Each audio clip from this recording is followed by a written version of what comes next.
We make that two mass system dynamically equivalent, ठीक है, और उसको डायनामिकली इक्विवेलेंट जब बनाते हैं तो करेक्शन कपल का कंसेप्ट आता है, ठीक है. So because of that correction couple there is one torque on the crankshaft which is known as correction torque, और because of that point mass on the crank pin there is one torque on the crankshaft. तो तीन part होते हैं, इन तीनों को simultaneously एक साथ मिला के जब भी कभी भी अगर हम टोटल निकालते हैं, that is crank torque on the crank, right, crankshaft, sorry.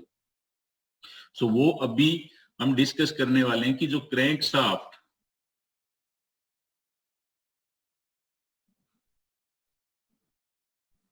So crank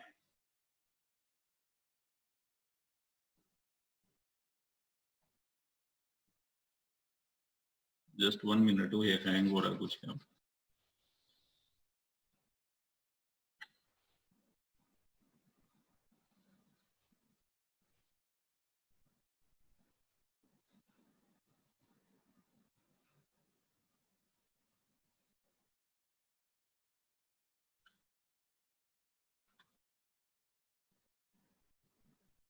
okay, सो हमने ये डिस्कस किया कि t is the function of theta, because t का फॉर्मूला हमारे पास जो आता है फाइनल फॉर्मूला वो क्या होता है, f tangential multiplied by r, and the formula is f r sin theta plus sin 2 theta over 2 under root n square minus sin square theta. This is the final formula for here f is, ये जो f है वो क्या है यहाँ पे, piston effort.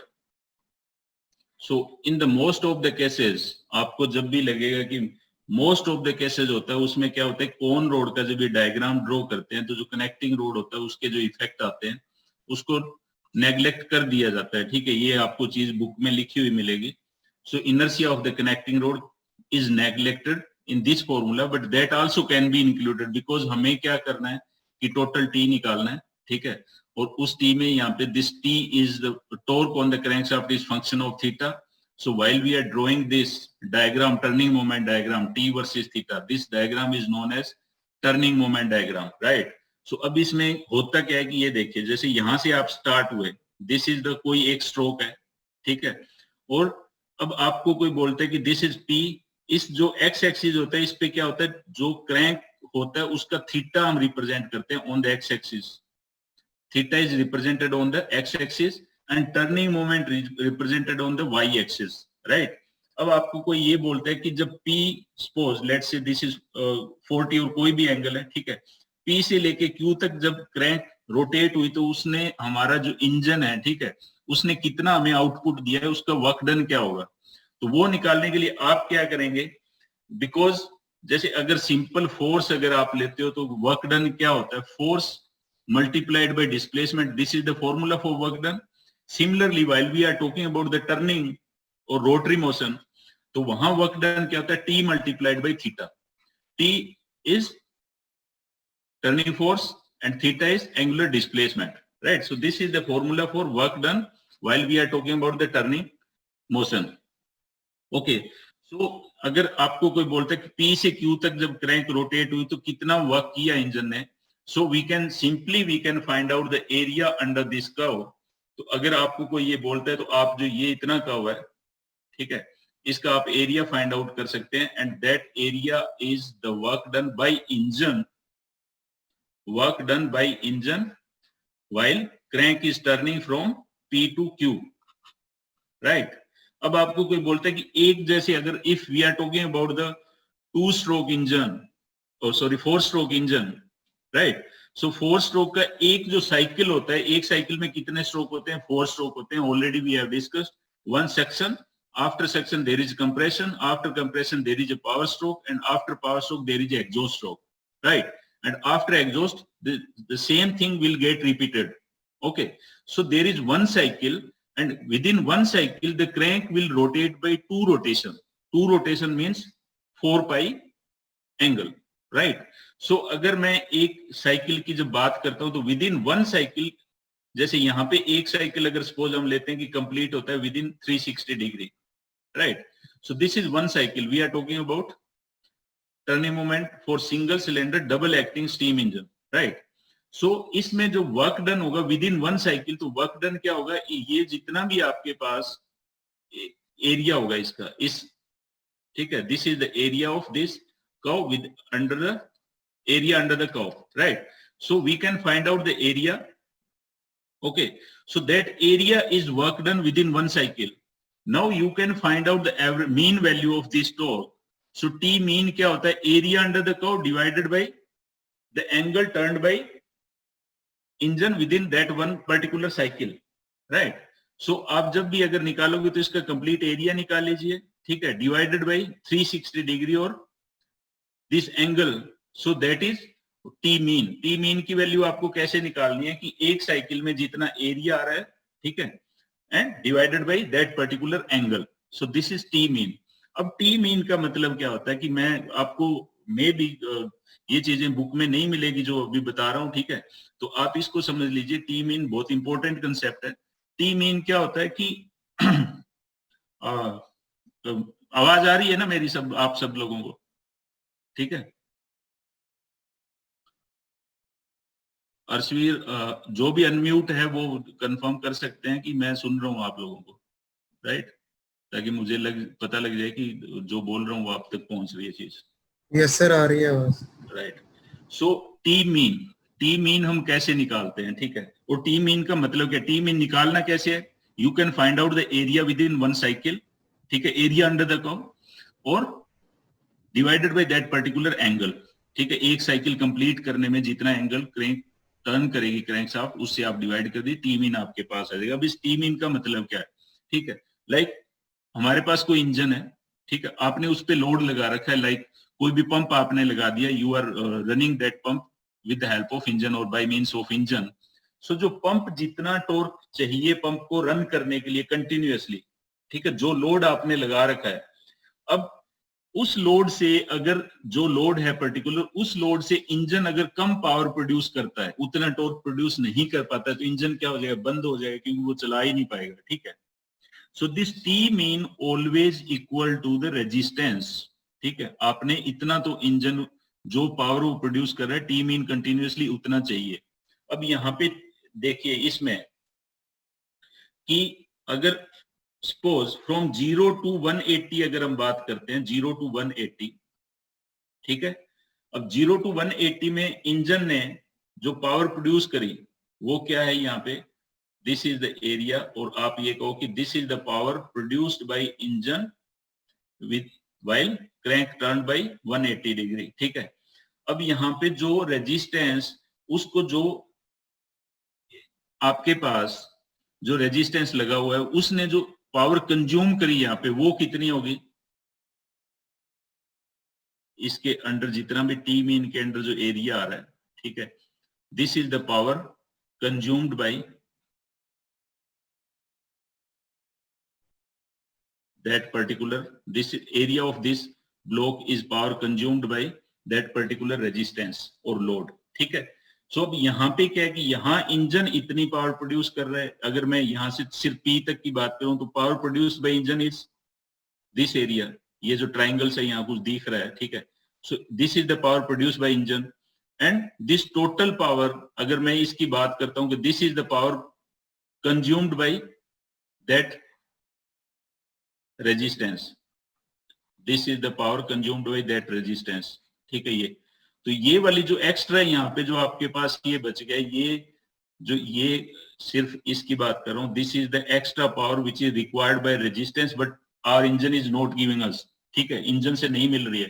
तो वो पावर कहाँ से आती है, उस टाइम जो फ्लाई व्हील होता है वो पावर क्या करता है, डिलीवर करता है, ठीक है। This is the power delivered bye fly wheel during this rotation of crank, ठीक है। इतना जो करे तो फ्लाई व्हील कितना पावर आप इन रेजिस्टेंस को दे रही है, ये वाला, ठीक है।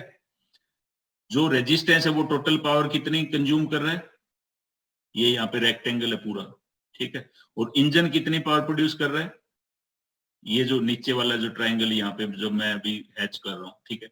This is the power consumed by power produced by engine, this total power is consumed by that resistance and this is the power because engine इतनी power produce कर रहा है, तो this is the power given by the flywheel during this rotation of engine. ये समझ में आया आपको ये concept? Okay. So similarly आप अब यहाँ पे क्या है आप yes just 1 minute.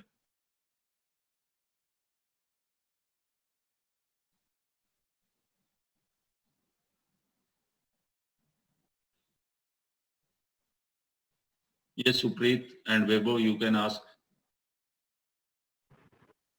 सर वो एक बार ये एरिया अंडर द कर्व जो है ना, ये वाला पर्पल जो आपने बना रखा है, एक बार दोबारा बता दो please. Okay Webo.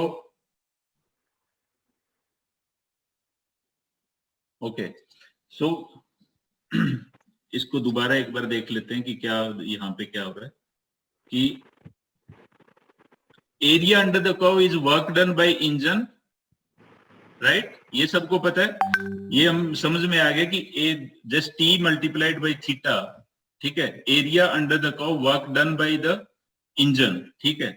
So if we are talking about this point, जब 0 से लेके P तक क्रैंक टर्न हुई, ठीक है, तो उसमें क्या होगा जी, this is the area under the curve, right? So this is the power produced by engine. Yes sir. Now t mean is resistance, right? और वो हमने निकाल लिया कि कितना आ रहा है. सो टी मीन के जो अंडर जो एरिया होगा, this is the power consumed by that particular resistance. जो ये मैं ब्लॉक अब जो बना रहा हूं, ठीक है, right now this block, area of this block is equal to the power consumed by resistance, ठीक है? तो अब इसको हमें लग रहा है कि resistance obviously which is consuming more power than the produced power, right? अब जो एक्स्ट्रा पावर आएगी वो कहां से? यस सर, टी मीन को आप रेजिस्टेंस कैसे कह रहे हो, ये चीज नहीं समझ में आई. टी मीन क्या होता है कि अब अगर आपने इंजन आपने कंटिन्यूअसली खाली चला रहे हो, ठीक है, तो आप टॉर्क कैसे ले रहे हो? उससे नहीं ले रहे ना, ठीक है? इंजन का काम क्या होता है कि जो आप रेजिस्टेंस जब लगा रखा है उस पे, तो वो कंटिन्यूअसली उतनी पावर प्रोड्यूस करता रहे, ठीक है? भाई वो टॉर्क दे रहा है तो टॉर्क ले रहे हो ना, कहीं पे आप टॉर्क उसको ले रहे हो, उससे आउटपुट ले रहे हो, तो ही तो टॉर्क आपके पास आ रहा है कहीं से, ठीक है? Yes sir. ठीक है, this is the T mean. यहाँ पे क्या है कि हमें वो कंटिन्यूअसली मीन जो एक बार वो ज्यादा टॉर्क देता है, कभी कम देता है, कभी ज्यादा देता है, ठीक है? तो अब यहाँ पे क्या होता है कि अगर मेरे पास कोई ऐसा सोर्स नहीं है, फ्लाई व्हील टाइप कुछ भी नहीं है, ठीक है, तो क्या होगा जब एरिया यहाँ पे आएगा इसमें, ठीक है, अब पावर कंज्यूम ज्यादा और ये प्रोड्यूस हो नहीं रही वहां पे, तो क्या हो, इंजन बंद हो जाना चाहिए, यस और नो, ठीक है? तो ये जो एक्स्ट्रा पावर यहाँ पे रिक्वायर्ड है, ठीक है, this extra power comes from the flywheel, ठीक है? this power comes from the flywheel.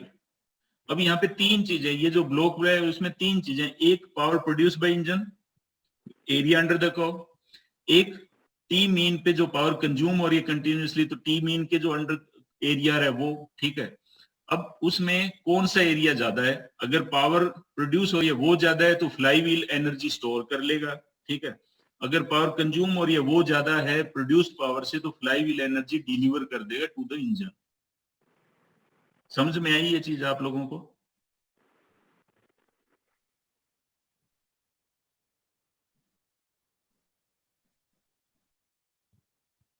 हाँ बोलिए मनोज. सर, इसमें बेसिकली हम लोग आउटपुट को कांस्टेंट रखकर इनपुट में वेरिएशन देख रहे हैं कि मतलब कब हमें एनर्जी लेनी है, कब हमें एनर्जी मिल रही है इंजन से, और आउटपुट कांस्टेंट रखा है हमारा. आउटपुट, यस, आउटपुट कांस्टेंट कह सकते हो, जो हमें कंज्यूम कर रहे हैं उस इंजन से जो एनर्जी ले रहे हैं, ठीक है, विच इज वो भी टी मीन इसलिए रहे हैं क्योंकि वो भी फ्लक्चुएट होती रहती है एनर्जी, ठीक है? कभी ज्यादा हो गया, जैसे अगर आप जेन सेट की बात करता हूँ, बहुत सिंपल एग्जांपल है, जनरेटर आपने लगाया हुआ है, एक एसी फालतू आपने ऑन कर दिया, ठीक है, तो पावर क्या हो जाएगी? पावर क्या हो जाएगी? कंजम्पशन ज्यादा हो जाएगा वहां पे, कभी फ्लक्चुएट हो जाता है, कभी पर्टिकुलर इंस्टेंट पे अगर आप देखते हो तो कितनी पावर प्रोड्यूस हो रही है, कितनी कंज्यूम हो रही है, ठीक है? उसका जो बैलेंस होता है, स्टोर कभी स्टोर हो जाती है, कभी कहीं से लेनी पड़ती है एनर्जी, वो सारा काम कहां से होता है? इनर्शिया से होता है, और वो इनर्शिया कहां से? फ्लाईव्हील से, right? Okay, so this is the concept of turning moment diagram, इसको हम बोलते हैं. अब इस पे बेस्ड हम इस पे जो न्यूमेरिकल्स आते हैं वो कहते हैं फ्लाई व्हील डिजाइन करने के ही न्यूमेरिकल आते हैं, ठीक है। भाई फ्लाई व्हील का मास कितना होना चाहिए, उसका रेडियस कितनी होनी चाहिए, उसकी विड्थ कितनी होनी चाहिए, हम डिजाइन करते हैं इसके बेस पे फ्लाई व्हील, राइट। क्योंकि हमें फ्लाई व्हील को इस तरह से डिजाइन करना पड़ता है कि इतनी एनर्जी वो दे पाए। अगर फ्लाई व्हील इतना हैवी है, उसका इनर्शिया इतना नहीं है कि वो इतनी एनर्जी नहीं दे पाएगी, तो इंजन क्या दे वहां पे स्टॉप हो जाएगा। ये अगर कहां से कितनी पावर प्रोड्यूस हो रही है, अब सपोज आप यहां से, आपको कोई बोलता है कि Q से लेके 180 तक, ठीक है, यहाँ पे मुझे बताइए कि इंजन ने कितनी पावर प्रोड्यूस करी। तो engine power produced by engine is area under this curve, this is the power produced. Again power consumed by resistance, और पावर जो आपको आउटपुट चाहिए वो कितना चाहिए, कंप्लीट चाहिए, this is the required output. तो ये जो एक्स्ट्रा यहाँ पे है, this extra comes from some source, ठीक है। So and that source is fly wheel, right, okay. अब ये जो डायग्राम है यहाँ पे, ये हमने डिस्कस किया था कि this is the suction stroke. So during suction we have to give some power, ठीक है, हमें उसको देनी पड़ती है। During compression also we have to give some power, and during power stroke this is the power output given by engine, ठीक है। And again during the exhaust we have to give some power to the engine, and that power in 3 cycle में, exhaust, compression and during suction, the power delivered by the flywheel to engine, ठीक है। और ये जो अब यहाँ पे जो बच गया, ये जो एक्स्ट्रा, ये जो लूप है ऊपर, this loop, this is the extra power during this stroke, ठीक है। This is extra power produced by engine during working stroke और पावर स्ट्रोक, राइट। सो ये जब एक्स्ट्रा होगी तो फ्लाई व्हील क्या करेगी, ये जो एनर्जी है, that energy is stored in the